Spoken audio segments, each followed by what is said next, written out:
लोकसभा चुनाव से पहले भारत के दक्षिण में स्थित कच्चातीवू द्वीप को लेकर राजनीतिक विवाद चल रहा है। प्रधानमंत्री नरेंद्र मोदी और उनकी सरकार के मंत्री कांग्रेस और डीएमके को इस मुद्दे को लेकर घेर रहे हैं। वो कह रहे हैं कि लोगों को ये जानने का अधिकार है कि कच्चातीवू द्वीप कैसे श्रीलंका को दे दिया गया। तो ऐसे में एक बार फिर कच्चातीवू द्वीप का मुद्दा उठा है और इस बार एमडीएमके कच्चाद्वीप को वापस लेने के पक्ष में है। दरअसल इंडिया गठबंधन के सहयोगी दल एमडीएमके पार्टी के वरिष्ठ नेता वाइको ने कहा है कि पार्टी श्रीलंका से कच्चातीवू द्वीप को वापस लेने के पक्ष में है। वरिष्ठ नेता ने रविवार 7 अप्रैल को तिरुचि में कहा कि वो चाहते हैं कि वो द्वीप तमिलनाडु को वापस दे दिया जाए। उनकी पार्टी के घोषणा पत्र 24 अधिकारों के लिए नारे में कच्चातीवू द्वीप की पुनः प्राप्ति के लिए वकालत की गई है।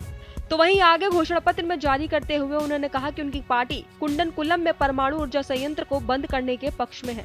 एमडीएमके चाहती है कि नई शिक्षा नीति को भी खत्म कर दिया जाए। वाइको ने कहा कि अगर उनका गठबंधन केंद्र में सत्ता संभालता है तो उनकी पार्टी राज्य को अधिक शक्तियां प्रदान करने के लिए संवैधानिक संशोधनों पर जोर देगी। वो आर्टिकल 361 को निरस्त करने के पक्ष में है, जो राज्यपालों को अधिक शक्तियां देता है। अगर उनका गठबंधन केंद्र की सत्ता में आया तो वो नागरिकता संशोधन अधिनियम यानी कि सीएए को रद्द करने पर जोर देंगे।